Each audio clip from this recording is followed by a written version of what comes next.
Zhunk. All right, hee-hee, yay! Welcome back, hey! Welcome back, brother! Oh, welcome back to level 2. Yay! Hopping on top of the flagpole, that was kind of scary for me. I haven't done that kind of parkour before, so but I got on top and I got enough points to get us to the next level. That's great. Oh man, yeah, we solved the mystery box disappearance. We thought maybe Bowser had used it, but I thought it went off into one of those tubes that just disappears into the dark realm and never comes back. And I swear we saw this thing fall forward. Yep, and it went bloop. It went backwards. back. So yeah, we spent our whole break looking around elsewhere for it. So hopefully it falls again. Yeah, and hopefully we take 2 of that level. I hope. Exactly. So, man alive, where were we? Let's see. We talked about video games in level 1. Yep. So now I want to talk about some of the many adaptions of Mario Brothers. So, not a lot of people know. I'm going to go off on a little tangent about this one. Tange away. The first Mario official adaptation was Saturday Supercade. Have you heard of Saturday Supercade? I have not heard of Saturday Supercade. Oh, man, what a cute little gem this is. So not a lot of people know about this because this was never officially released or anything, and there were never VHSs or DVD sets or anything that I'm aware of. It's the first time that I know that a video game property was adapted for television, and it was a 1-hour programming block. Yeah. And there were 4 separate mini cartoons in the block, and they adapted Donkey Kong and Frogger and Q*bert and Rose. Yeah. That's cool. So is this considered lost media or? Yes, it is, because I've been trying desperately to track down every episode, and there's only a few of them that exist out there.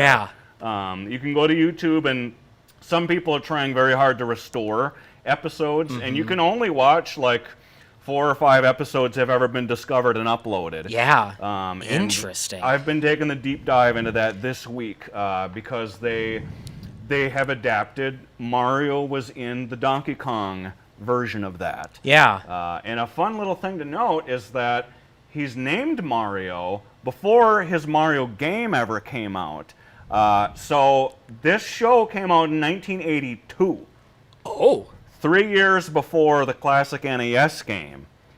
And so that had been logged in for that entire time as Mario. As Mario, yeah. And I was wondering when I tuned in to the show and I sought it out, I was like, okay, well, they're probably just going to refer to him as Jumpman, right? You would assume. And no, he is Mario, and Pauline is there, and she's a character. Wow. And those 2 are just chasing around Donkey Kong, and Donkey Kong is the protagonist. Yeah. And Mario is he's the one who's just trying to spoil Donkey Kong's fun.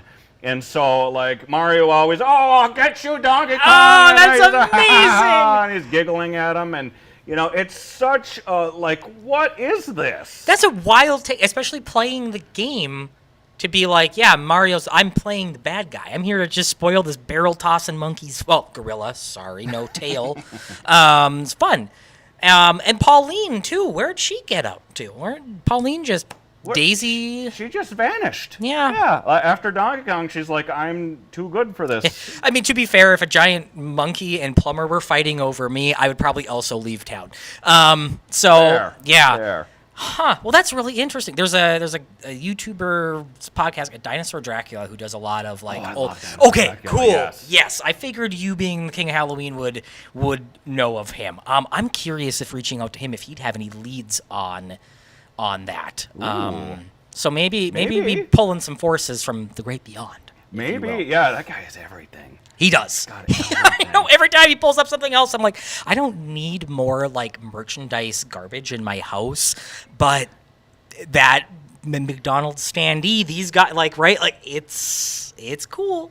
Little tangent. That guy sniped me on an ecto cooler There was a rare piece of Ecto-Cooler merchandise. It was on eBay. I was like, oh, please nobody notice. Please nobody notice. And I was going, and he and I at the same time were sniping, and he outbid me by like a long shot. And I was like, I was never willing to pay that much for it. He just dropped the hammer on you then, huh? Yes, and I was like, okay, well, whoever got it must have wanted it more than me. And then within minutes of him winning the auction, he made a post like, hey, I won the auction. I was like, what?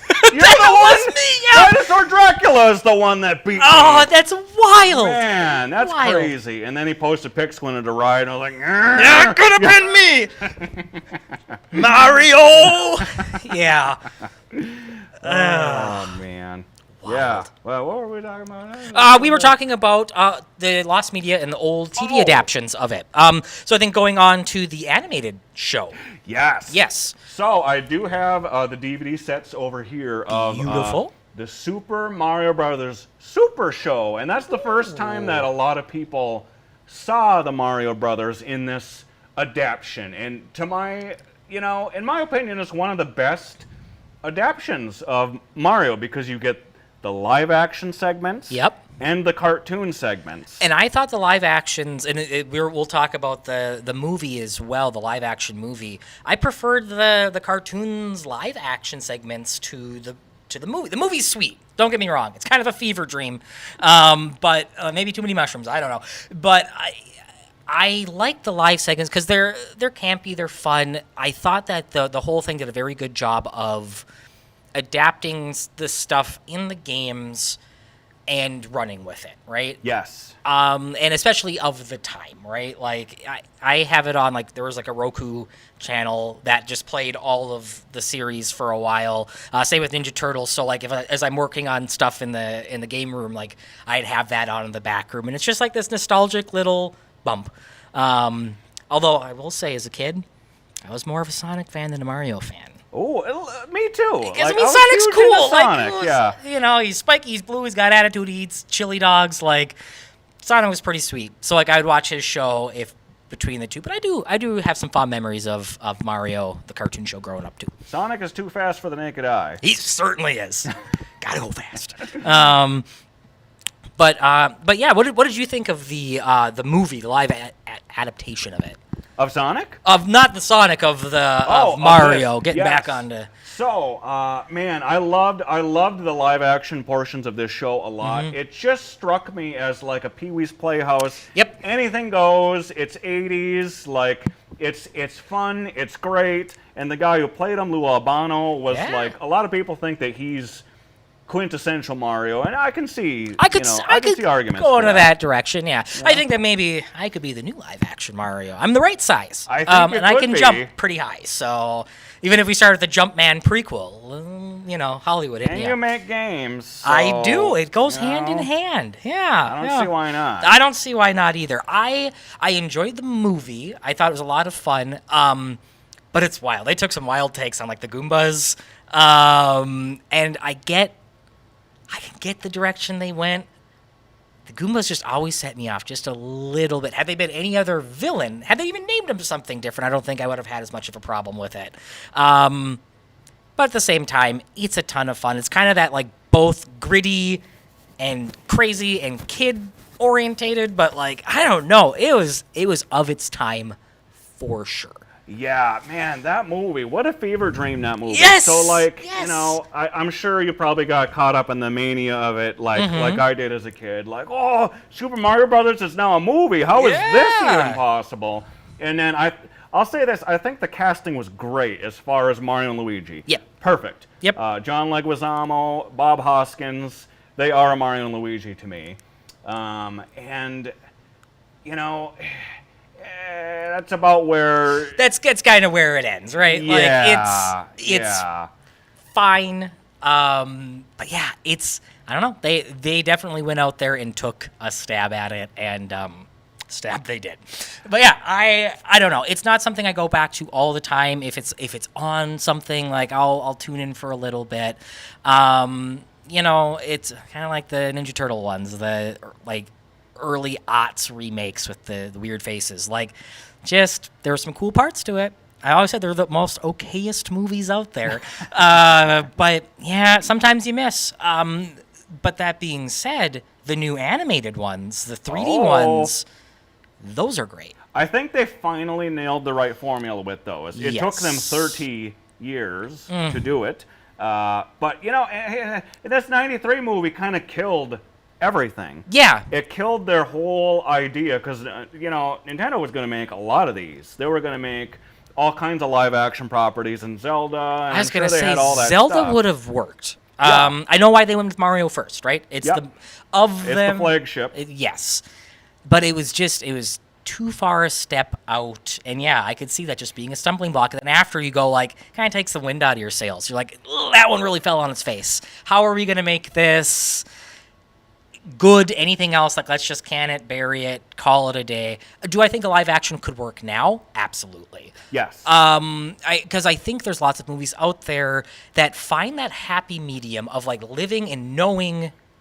The more the movie understands what it's doing and its characters, and they're not afraid to be silly. The Guardians of the Galaxy movies kind of like that, where they just embrace the absurdity, but they don't go too far out or too childish, and they just hit that sweet spot of like, we're not going to explain everything to you. These blocks are going to float.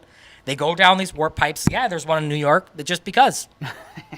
Like, yeah, the citizens of wherever they came out of are fine with their, like, being like, oh, I just saw a sentient turtle dragon man come out of the sewers, wreck our town, and we're just going to keep on going to work the next day. You know, and it's fine. It's unexplained, and I'm okay with that. Same. Yeah. Yep. Suspension of disbelief and all that. Absolutely. So what did you think of the first Mario movie?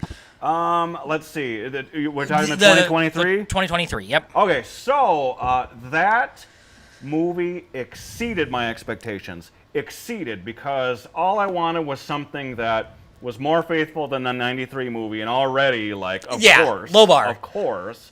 But I wanted to have the nostalgias with it. Yeah. I wanted to see stuff that had never been adapted to the screen. I wanted to see characters that hadn't been adapted. I wanted to see them go hard on Mario 1 and 2 and 3, the video games, you know, adaptions, and they did. They did. They did. They knocked it out of the park. So I was like, there's just this slosh of like, everything's getting a rebrand. Oh, it has to be a movie. We're keeping the rights. We got to do a movie every once in a while. Transformers, Ninja Turtles, blah, blah, blah, blah, blah. I almost didn't go to the Mario movie. And I'm like, my kids aren't super into it. They like it, fine, whatever. But they're not big into it. I don't know if I need to be the one guy sitting there by myself going to it. Boy, I'm glad I did. I went out of there not only pleasantly surprised, but really happy with how it turned out. And as soon as it came out, I got it and I watched it in half, like 0.5 mode, to see all of the little things going on in the background, all the little details. The shops had items in there, little homages. The sound to it was so cool because nothing, like, they'd bounce off something and you hear a coin go, boing, you know, like, it just sends you straight back to childhood. And again, one of those things where, like, Mario looks around and he's like, oh, it's like a training course, and, like, I'm going to get big. And they don't make it weird. They're like, yep, you're just bigger now. Yep. And these are the rules. Yep, of this you are your normal area. size now. Now you're bigger, and that's the rules of that. And these things float because they float. Done. And people, like, yeah, it would be a hindrance in like, nobody fears heights in the Mario world. Every once in a while, they're like looking over the edge and they're like, the parapets, they're like, oh no, we're really up here. And it's like, no, you're not. You're jumping on platforms to go to work every day. You're like, you're fine. Gravity doesn't bother you here. Quick side tangent. One world-breaking thing from the second movie. It's super odd that it took me out for a minute. When one of the little starlings, like, drops in and makes this crater, right? It's like this 8-10-foot crater blasting into whatever. A castle falls out of the sky and just kind of, like, slowly drags along the ground. You know what? You're right. Yeah. I didn't even think about that. Yeah. And I mean, I know these stars are ripping fast, right? Like, they're cruising in, and maybe it's like a smaller point of entry, whatever. The castle, like, descended, had enough. I don't know. Scientists reach out, give us it. But terminal velocity on the castle, I was like, why didn't this make, like, a dinosaur extinction level event? It should have. It should have. I get why it didn't, but come on. I love that then it's like hanging over the edge and they're like, okay. The Yeah, fun is they over. knucks, yeah. Yep. Yeah, Yoshi gets out like, I'm cool, we're good, like, adventure over, and then, yep. I thought for sure we were going to get the old, like, door scene where the door opens and the castle falls, like, around them. Oh, and they're in okay. the, yeah. I thought something like that would happen Yeah, as well, yeah. It's all good. But no, they do such a good job of living in the world, making it fun, and just right on that edge of it. Yeah, I was very pleasantly surprised with the first Mario one and just how well they did. I would have liked a little more Luigi because as the younger brother, the younger Same. player, I would always play Luigi. Luigi is my favorite character. But of the two, if someone's going to play short Mario, I get it. Okay. This guy, This yep. guy. Someone else taller needs to be Luigi. But Luigi's always my favorite. So I wanted a little more. And I thought when he went into the castle, they were going to do a little tease for the Haunted Mansion. Oh. So there's three. There's definitely vibes. There's vibes, Yeah. right? Like we didn't see a boo. I thought maybe whatever. So three of the people, because they're spoilers, right? That I was surprised not to see more allusions to are Wario, Waluigi, and then Luigi being maybe Haunted Mansion. Because I can see they're opening up the world with Star Fox coming in. Yes. I was so sad that they spoiled it pre-movie. With the poster. Yep. I can't believe. I thought it was fake. I thought it was a fake poster. I was like, Nintendo would not have the audacity to do this to us. No. That needs to be a big movie moment for us. Jeremy Manthey got to watch it without having it spoiled, and a friend of ours, Rise of the Podcast folks, and he got to watch it unspoiled, and he's like, it was so cool to have that moment as, like, you turn around and you see the ship, and you're like, oh my gosh, it's Star Fox, and yeah, because you just get the Pikmin coming out first, so there's a little trope there, there's a little, like, ooh, Easter egg, like, ooh, there's some other things going on, and then it's the Star Fox ship. And he was a lot of fun, but yeah, having it spoiled was a big bummer. I think it would have hit better. But they had Mr. Game & Watch, the Pikmin, Star Fox, all the Mario guys. I think third movie, because they had Daisy in the trailer, could either be, I was hoping for Wario and Waluigi. They better. They have to. They must. I would almost be fine with their own movie being a side movie. Oh, I'd be fine Like with that. kind of like Lion King 1.5, where there's like stuff going on, like Mario and Luigi are getting up to like all their shenanigans. In the background, you see like Wario and Luigi be like, "Oh, what? Oh, we're gonna mess this up for him. We gotta like you realize like they were in the back like pushing the castle over or something. They're like, oh, it almost hit him. Let's push it harder. Or maybe a Super Smash Bros. Movie. Well, that's what everyone's hoping. That's what, in my opinion, must happen. Yep. We need that. We need this big Nintendo, world building event. Yes. And that's what people have been talking about since 2023. And this new movie does kind of lend some credence to that. I think with interesting, in introducing certain things. They didn't go hard. No. With it, which is fine. Yeah. Practice a little restraint. I thought they'd go harder, but I'm kind of glad they didn't. Yes. I just want more characters now, and I do definitely need that Smash Brothers event. I need all of it. I need Link. I need Samus. I need Kirby. Give us maybe just solo movies first. Yep. And I'm fine with that. And I know like everyone's kind of sick of like the Marvel strategy of like the multiverse, right? But Mario did it first. Yeah. Well, I mean, okay, we can argue semantics, but like as a thing, right? Like the Wart, the big toad guy in 2 was a Link boss. He was from the Dream World. He was in Zelda. He was in Mario, and there was another one I don't remember, but it was his first appearance. It's like one of like the block game, Doku Doku Panic, maybe. I don't remember, but already a character going through all three of them. There's references for Nintendo characters all over in different games. So it does lend to this shared universe anyways, and between the warp pipes and Fox being like, yeah, I I busted through hyperspace and ended up here. And the princess was powerful enough to let me go through again. Like, that opens the realms. But Pokemon, right? Kingdom Hearts technically is part of it now. Oh, yes. Which would be cool. Sonic. So, like, I don't think they might lean into those three. I could see Pokemon franchise, but I'd love a Kirby movie. Yes. A Zelda movie would be awesome. We need that. I'm surprised is there one in the works? There's a live action one they've been talking about, and Okay. then I was like, well, why live action though? Like, why not just animate it and keep building this little world? But maybe that's they're doing what they should have done instead of going with the flagship game in '93.